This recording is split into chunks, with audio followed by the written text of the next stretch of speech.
Bueno, siguiendo con la explicación de teorías de verbos, vamos a ver dos temas importantes que nos van a hablar de la forma en la que encontramos los verbos. Una es el modo verbal y otra es el grado de declinación de los verbos. Son las formas básicas en que vas a encontrar los verbos en los libros, en las listas y en los diccionarios.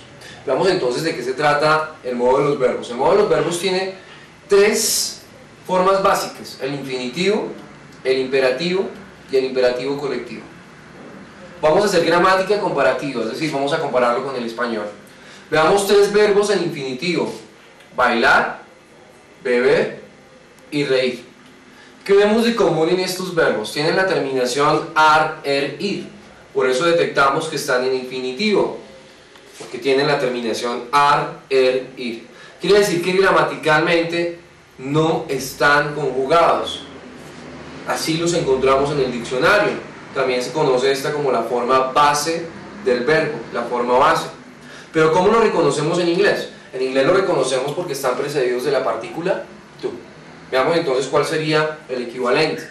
Bailar, to dance; beber, to drink; y reír, to laugh. Ojo con esto, no es love de amar, es love.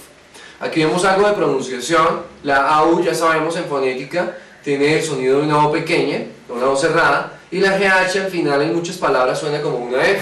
Así que mucho cuidado con ese verbo que es reír, love. Bien, pasamos al imperativo. En el imperativo nos va a dar la idea de orden, advertencia y o sugerencia. Entonces por eso lo tenemos así con signos de admiración.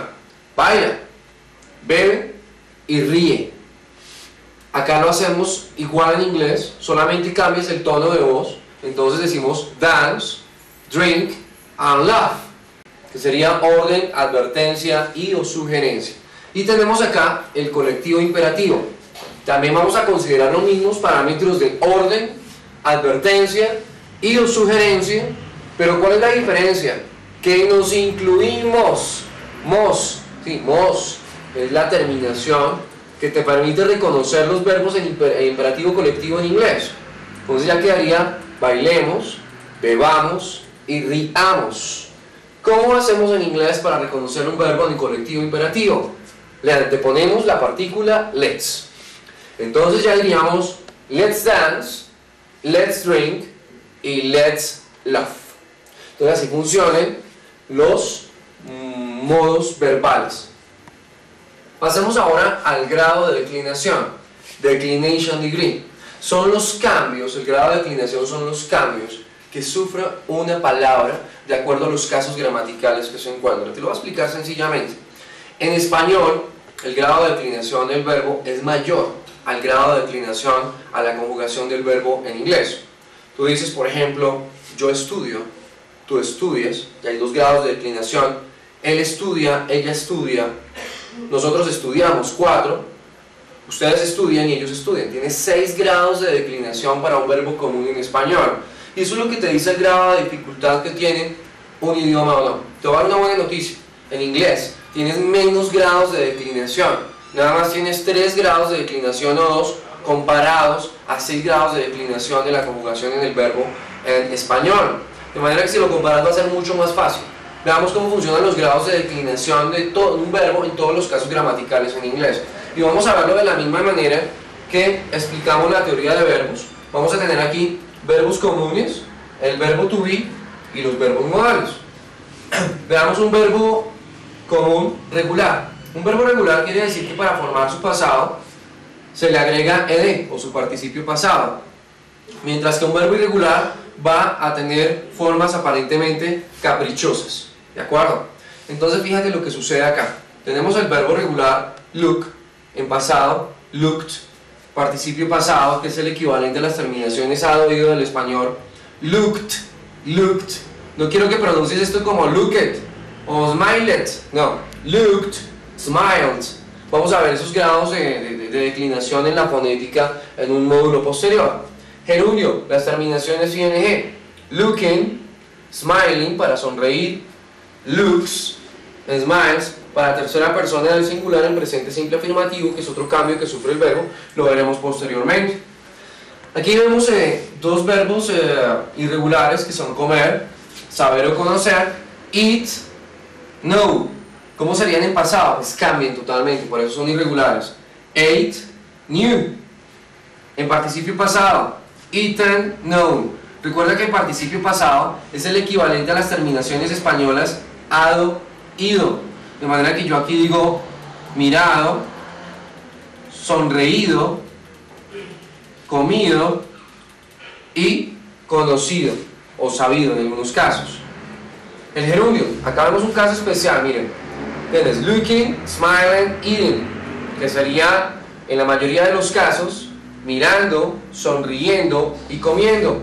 Pero ¿qué pasa con el verbo saber? Es un verbo no progresivo. Entonces hay verbos a los que no les puedes agregar ing. No son progresivos. ¿Por qué? Porque son verbos estáticos. Son verbos que plantean una actividad que se desarrolla en un presente constante. Entonces colocarle ing sería redundante. Por ejemplo, yo no puedo decir estoy teniendo mucho dinero. Yo digo tengo mucho dinero.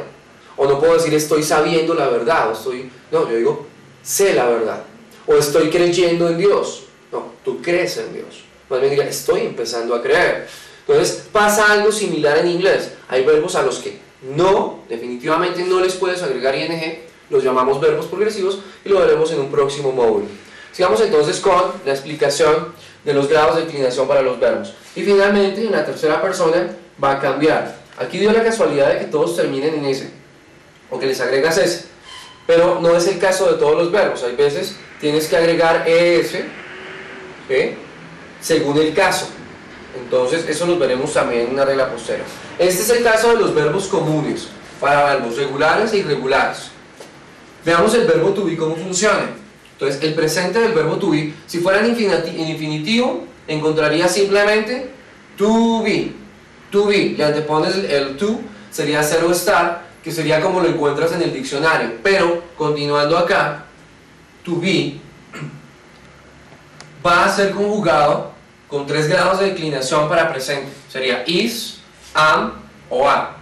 En pasado tiene 2 grados de declinación, que sería was and were. Was para la tercera persona, were para el resto de personas.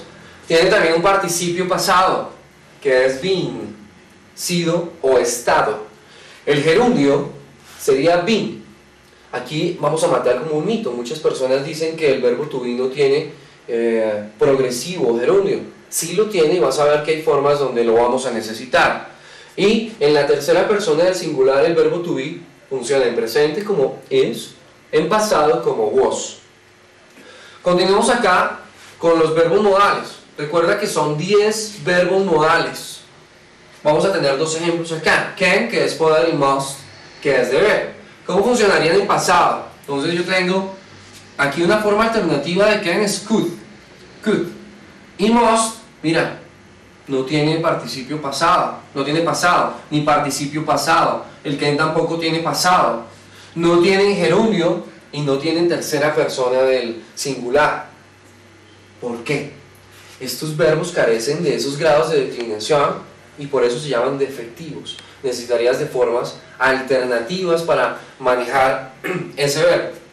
Entonces hasta acá lo que has visto es el estado en el que vas a encontrar los verbos en inglés, en los diccionarios, en un cuaderno, y es importante que empieces a identificar qué forma es para cada verbo. Ya vimos verbos modales, el verbo to be, y los verbos comunes en sus diferentes estados, y vimos la teoría de verbos. Ahora te invito a que empecemos a indagar, a investigar, a estudiar cada una de esas modalidades en cada uno de los 16 tiempos gramaticales que empezaremos a estudiar de ahora en adelante. Entonces te dejo acá con los modos de los verbos.